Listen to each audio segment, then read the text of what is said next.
Hello, welcome to ERM Advantage. This is where we talk about best practices in enterprise risk management. I'm Eric Holmquist. So I'm very excited about this series that we're starting today, something I've been teasing for some time now, where we're going to talk about metrics. This is a topic that everyone seems to struggle with. So if you find yourself staring at the same meaningless dashboard of metrics every month or quarter, one that took people days or months to prepare, but you feel like you're getting very little value out of, I'm going to talk about why and what you can do to fix it. Because strong metrics can represent one of the most powerful risk management tools we have, but only if we understand them and then use them correctly. And that's what we're going to talk about. So let's go.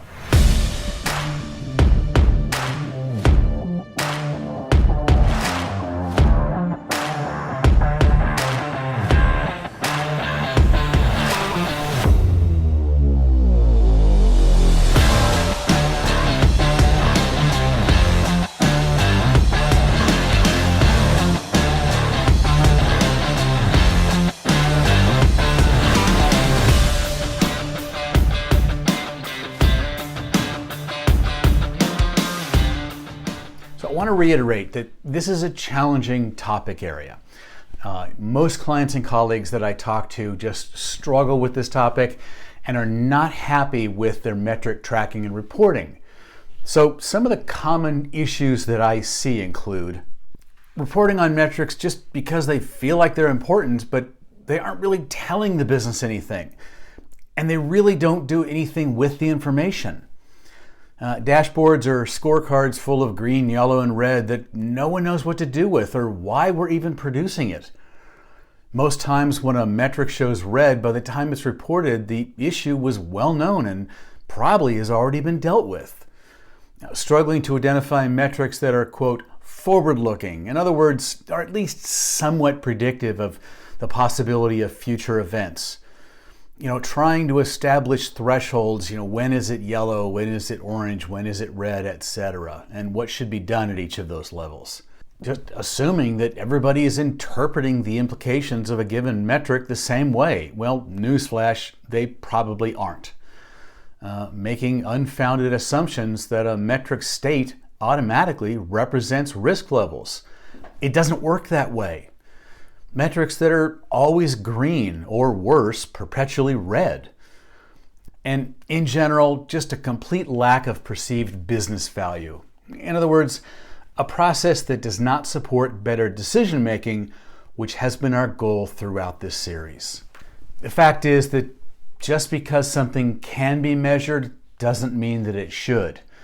And effective risk monitoring as part of our overall risk management program requires an understanding of what metrics are, how they should be used, and what makes them effective or ineffective.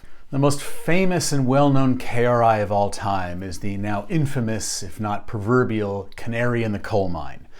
Before monitoring technologies existed, canaries or other small birds would be used inside of coal mines to warn miners of the presence of deadly gases like carbon monoxide. Since a bird, given its smaller size, will be overcome by gases long before a human would, if the canary dies, then the deadly gases exist and the miners would know to exit the mine as quickly as possible. Now, risk monitoring involves a balanced combination of metrics, both manual and automated, which ensures a level of transparency and accountability, combined with staff and management that have the training and experience to observe when something has changed. Now, metrics themselves are one of the risk manager's most significant and important tools for one very specific reason. They monitor moving parts. Every other tool in the risk manager's tool bag, risk assessments, reports, etc., they all exist as of a specific point in time and could become meaningless literally within hours of their completion. Metrics, on the other hand, are specifically designed for monitoring things in motion and alerting us when something has changed that could represent an elevated risk level. Now, my favorite KRI of all time, and some people have heard me talk about this before, but It involves David Lee Roth, Van Halen, and brown M&Ms. So the story goes that when Van Halen was touring with David Lee Roth, there was a provision in their contract that established that in David Lee Roth's dressing room, there had to be a bowl of M&Ms, and there could be no brown M&Ms. Now, most people looked at this and they just figured this was part of the eccentricity of a rock star, which is certainly not unprecedented, and they did whatever. They made sure there was a bowl of M&Ms and no brown M&Ms. Now, the contractual provision held that if they found either no M&Ms or brown M&Ms in the bowl, they had the legal right to cancel the contract at full pay. And they actually executed this agreement one time. Again, you say, why would you put that in there? Was it really just something weird about David Lee Roth and M&Ms? Well, no, it was really quite simple. At the time they were touring, Van Halen was carrying the heaviest set of stage equipment of any band on tour. And that equipment had certain thresholds that it required for tolerance for the stage to be able to hold that much weight. And if it didn't, obviously that could pose risk to the band. In the one case where they did execute or enforce that agreement, they found that the stage could not have held the weight. They in fact did not read the contract in full.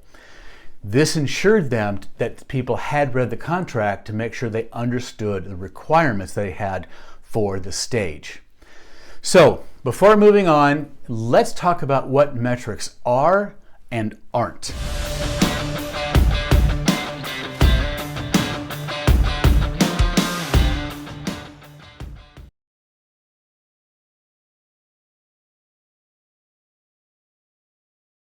Now, if we're going to use metrics effectively, we have to understand what they are, how they work, and what is their purpose.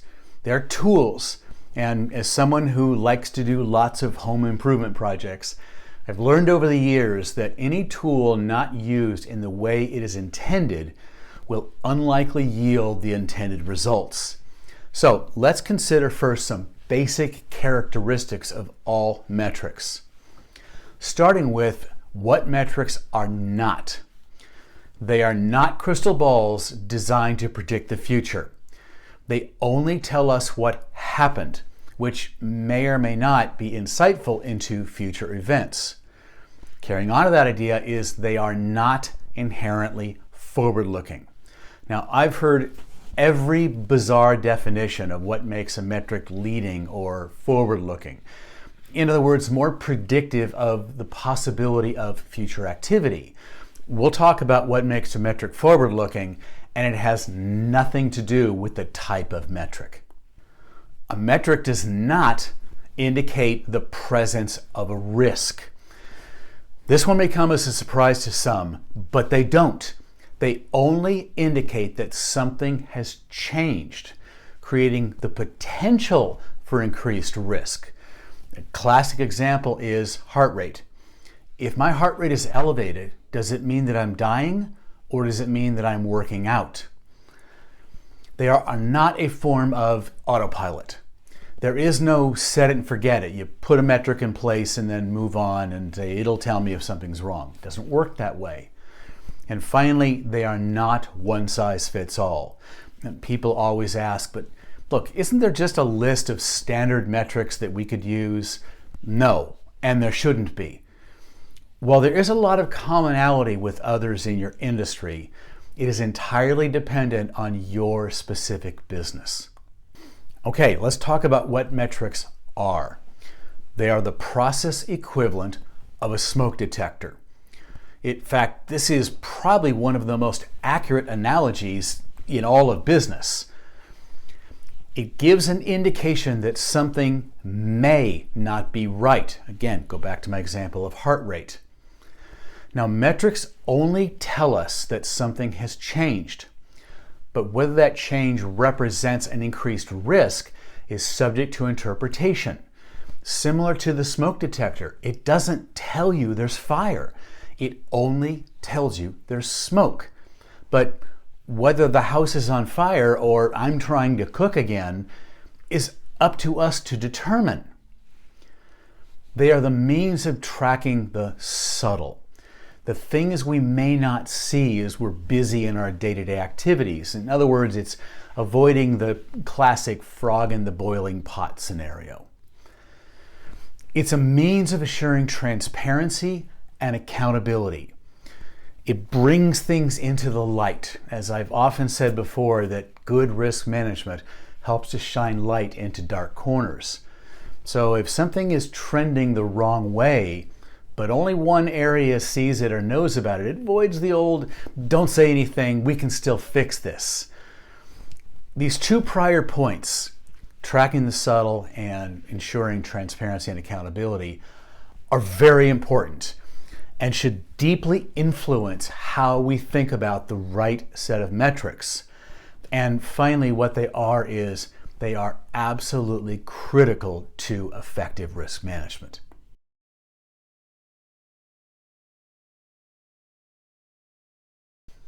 Okay, before going any further, we have to address this point: forward-looking or leading indicators. Again, I've heard all sorts of bizarre definitions of what makes a metric a leading indicator or forward-looking, etc. That KPIs are backward-looking and KRIs are forward-looking. It's all nonsense. It is none of that. Whether a metric is a leading indicator has nothing to do with its type. So what? What does it? All metrics are, by definition, backward-looking, in that they are all based on things that actually happened, past activities. However, regardless of their type, some metrics can be more predictive of possible future events than others. It is entirely up to individually how a metric correlates to actual risks and how we interpret them that determines whether they are forward-looking. Do the factors measured by this metric represent a trend that suggests the potential for future activity? That's all, nothing more. So let's consider a couple of examples. Information security incidents. If an incident happens where there's, say, a compromised data, what happens? You fix it. You're going to move heaven and earth to make sure that never happens again. That particular metric of incidents doesn't correlate at all to future events. It's very, very low correlation because just because it happened doesn't really indicate there's a likelihood it could happen again. Again, you found a weakness, you fix it. Therefore, it's a terrible forward-looking indicator. Take, on the other hand, customer complaints. If over the last several months you've seen a continual uptick in customer complaints, something's wrong. That particular metric happens to have a very high correlation to potential risk because, again, it does provide some comfort level or some confidence that something isn't right, and we really should figure out why that number has been going up consistently.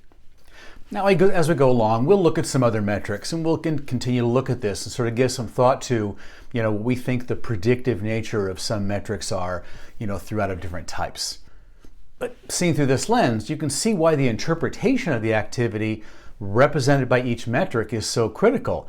The change in and of itself doesn't represent a change in risk, only a change in activity. The single most important question that we have to keep asking is, what does the change mean? So, our goal, obviously, is to try and focus on more predictive metrics. Those that we can defend show an increased probability that something isn't right and may require management action. Not all metrics are created equal, so if these tools are going to help us make better business decisions, they can't simply report what we already know. You see, not everything has to be shown in metric form. Some less forward-looking data points, like loan charge-offs, could simply be reported, but for information only. Rather, focusing the actual metrics that we report on to those that actually give us information that we can use and possibly act on.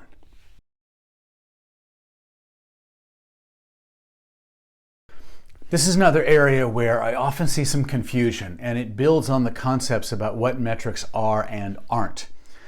I've occasionally seen people refer to the report of metrics as a risk assessment, and this is highly problematic. While there are some common aspects, it's key to remember the difference between a risk assessment and risk monitoring, different tools for different purposes. Risk assessments, an exercise in discovery, considering possible design flaws relative to our macro risks and plausible alternative outcomes for our operational processes, which represent potential risks to the bank, along with related assumptions and mitigants. These tell you something about the risk as of a given point in time and forces you to identify key assumptions about the risk itself, your methods of risk treatment, and both the intended and actual residual risk level. Again, this is an exercise in discovery, self-evaluation, and in considering potential adjustments to your strategy, governance, operations in order to align your risk profile with your defined risk appetite level. In other words, it's a discovery and design process.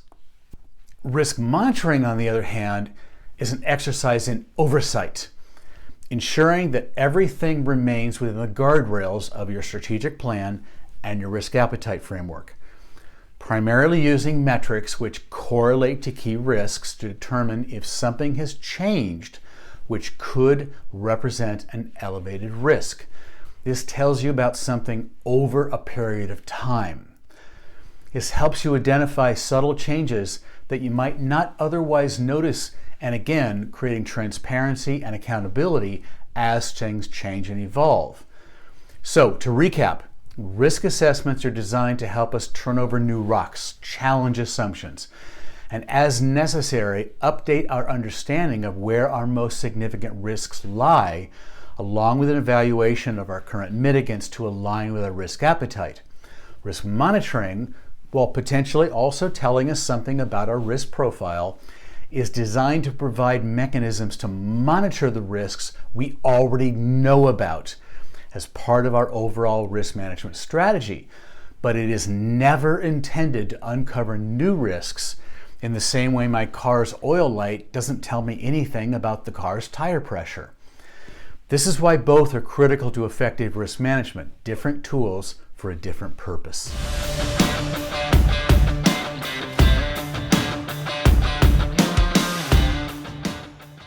Okay, so now that we've established some of the key characteristics of metrics, let's look at some types. This is largely nomenclature, but there are some important differences worth discussing.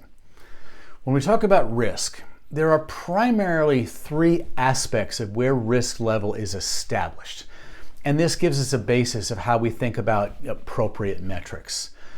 Again, every metric is designed to have a purpose, and that purpose comes from what it is intended to measure.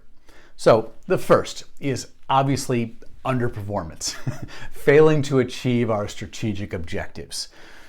The significance of this is wholly dependent on the criticality of those objectives, unique to every company. For a company whose survival depends on finding new business, this is a huge risk area, whereas for many, the strategy simply means desired incremental gains. For this, it's no surprise that this is where KPIs, or key performance indicators, will come in.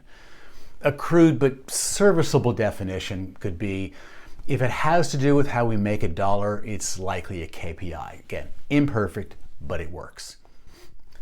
Then, for the rest of the whole what could go wrong, risk level will generally be determined by two separate factors, both of which must be managed, but through different lenses. And this is where some confusion often comes into play. The first is risks that are introduced based on the business we've chosen to be in. Risks associated with making loans, taking deposits, or building bridges. By choosing to be in that business, we inherit the related risks. This obviously represents our inherent risk. If we do more of that business, or the environment becomes riskier, more risk. Less business, less risk, etc. Then the second aspect of risk level is how we are mitigating that risk, the various risk treatment methods designed to reduce the risk to an acceptable level. In other words, residual risk that hopefully aligns with our risk appetite. Failing to adequately maintain or perform the mitigants will leave us with an elevated residual risk level, but for a different reason than simply being in the business. In the first case, risk is determined by a strategic decision to be in a business, which introduces new risks. In the second case, risk level is further determined or defined on how we manage or fail to manage that risk. This distinction is important, and we'll see why.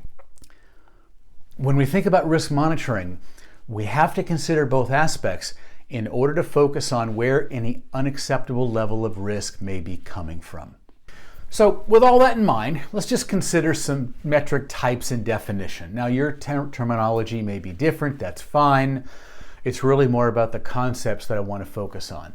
The first obvious, key performance indicators or KPIs reflects a measure of performance, typically in support of the overall strategic objectives. Examples again could include loan origination volume, net new customers obtained during a period of revenue or earnings goals, etc. That one's pretty straightforward. Then on the risk side, key risk indicators, informative as to the level of risks associated with the business we have chosen to be in and can be associated with any of our core risk dimensions, strategic decisions, external influences, or potential failures in execution. Examples could include a decision to dramatically increase loan origination volume, taking on a new business segment, an economic downturn, new complex regulatory requirements, or even some key process failures.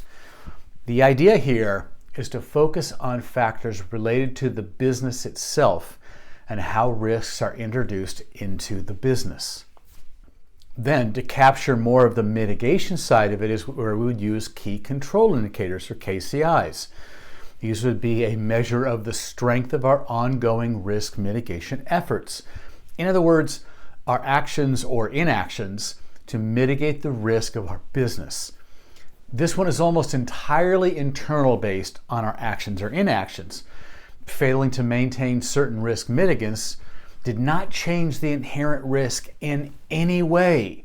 That remained constant, but it does change the degree to which we can defend whether we have mitigated the risk sufficiently. Examples can include policy violations, QC failures, past due training, etc. Clearly, these are going to focus primarily on operational risk mitigation, those tied to operational processes, but they could also represent really key assumptions related to macro risks, where a flaw in that assumption could be significant to the residual risk level. Again, your terminology may differ, but regardless of what terms are used, understand that risk is ultimately determined by a combination of inherent risk and the strength of mitigation efforts. Said another way, and this is important, we always want to be monitoring risk levels changing because of the business we're in or failing to be reduced because of the actions we may or may not have taken in response. Now, couldn't I call both of those KRIs? I mean, they're both a reflection of risk attributes. Or when it talks about mitigation, couldn't I also refer to those as performance indicators because did we perform? Yes, of course you could. And I do always support the idea of using caution when introducing new terminology. However, the advantage of distinguishing between metrics that measure changes to inherent risk versus those that measure the reduction of risk creates an easy way to make sure that our metrics are balanced, ensuring that we aren't only focusing on KCIs and could be missing changes to the business itself or vice versa. Clarity around these types of metrics goes a long way towards supporting what I've always said, that the strategy is about the most efficient and effective way possible to make a dollar, and a good risk management program is about the most effective and efficient way to keep as much of that dollar as possible. It's two sides of the same coin, net income. Now, for a good bit of the rest of this series, we're going to largely focus on KRIs and KCIs, as these generally represent the material risk to the institution. Next, not all metrics have the same scope. Some are simply business unit metrics that, frankly, really don't need to leave the local business unit. For example, executive management and the board probably don't need to know about minor procedural issues or lower level QC failures, etc. What we would lovingly refer to as cuts and scrapes. The business needs to know about and track these because they need to manage the business. But generally, these don't represent the potential for significant or systemic risks.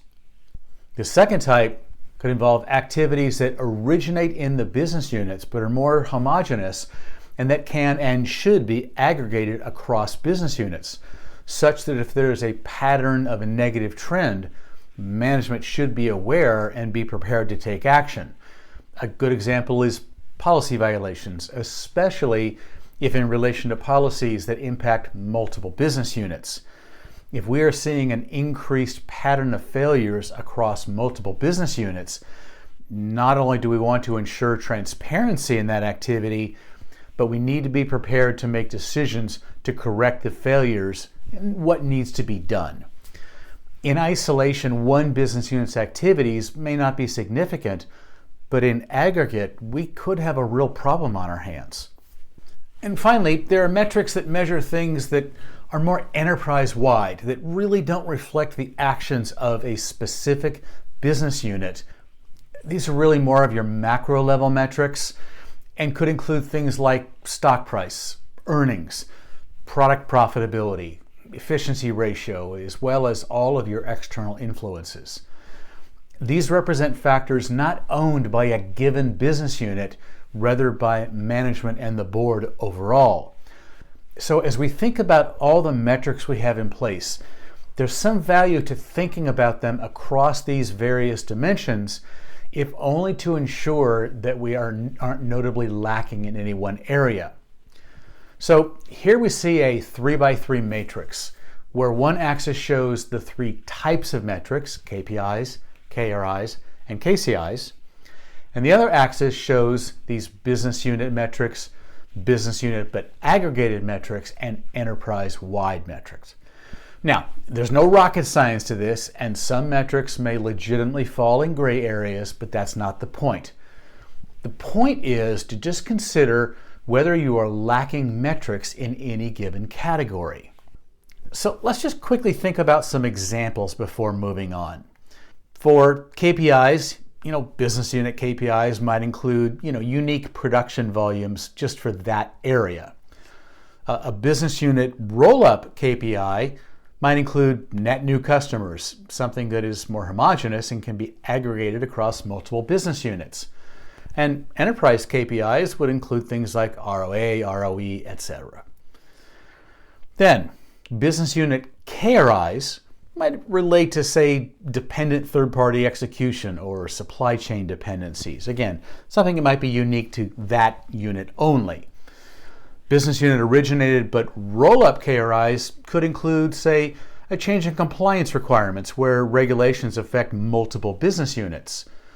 And enterprise KRIs might include, general competitive influences, an eroding economy, etc.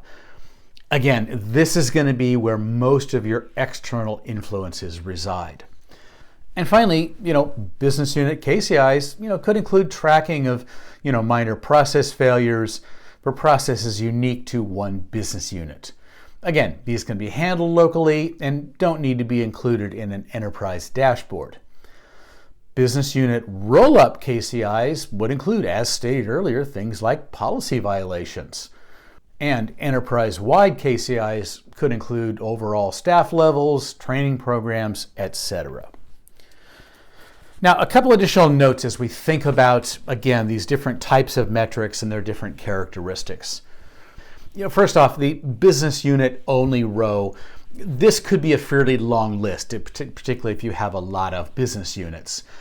This is kind of more of a conceptual row, but you certainly could list all of the unique metrics that your different business areas use, but it's just important to understand what that conceptual component is. But the KRIs, for instance, that don't roll up are good mechanisms for demonstrating that the business unit understands and is incorporating good risk management principles.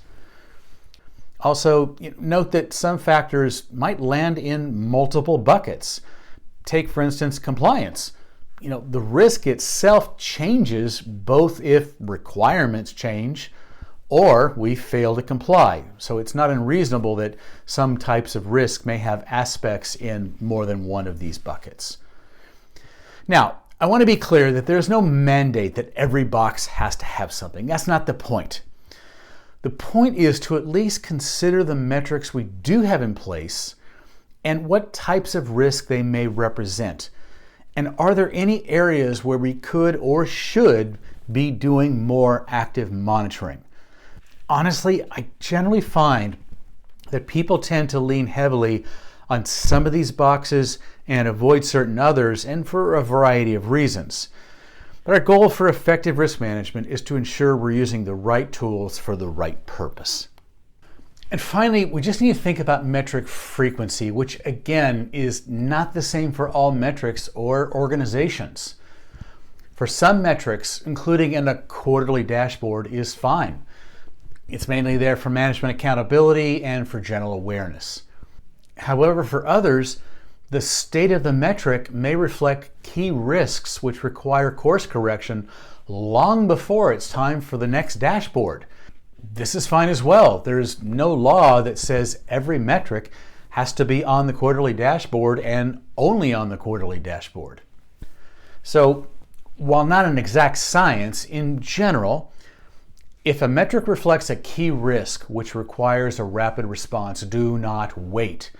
Have a mechanism to publish it as it happens. This is certainly true for a lot of automated metrics. Take whatever actions are warranted, then you can include that in a future dashboard with general management awareness and, where necessary, including management commentary about what it means and what was done. If a metric is meaningful to decision making but not immediate decision making, fine, tee it up for the next dashboard report. And third, if a data point is largely just information and really serves no practical purpose in decision making, for example, charge-offs, which have almost no correlation to future events, unlike, say, delinquencies, report that information in your next report, but perhaps not even in metric form, and certainly never on page 1 of the dashboard, but in a supporting general information section related to that risk area. The bottom line is that we need to understand the focus, scope, and role of every metric we're thinking of using so that we can use our resources efficiently and present the best information possible to make good decisions. And by using these lenses to think about all the metrics we use can help us create maximum value from our reporting. In addition, as we continue, we're going to sharpen this knife even further as we get into risk correlation related to each metric. So this gives us a good place to stop. We've covered a lot. In the next and final video of the series, we're going to talk about how to identify the best metrics, pulling from risk assessments and other sources, and then how to effectively report metrics and the information that should always be included. So as always, please click on that like button, and if you haven't already, hit the subscribe and notification bell so that you'll be notified when new videos are available. Thank you.